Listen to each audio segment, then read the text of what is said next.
Stop scrolling. This Hot Cheetos Mozzarella Stick have the craziest cheese pull you will see today.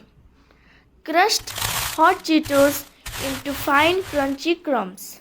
Cut the mozzarella sticks into bite-sized pieces. Prepare flour, beaten eggs, and the Hot Cheetos coating.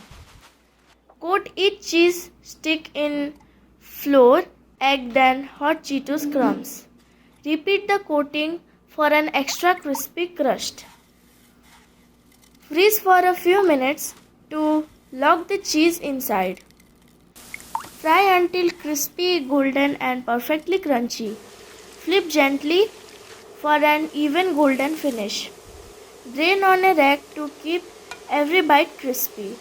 Drizzle with spicy cheese sauce and garnish with fresh parsley. Now that's the perfect crunch and the ultimate cheese pull. Save this recipe and give it a try.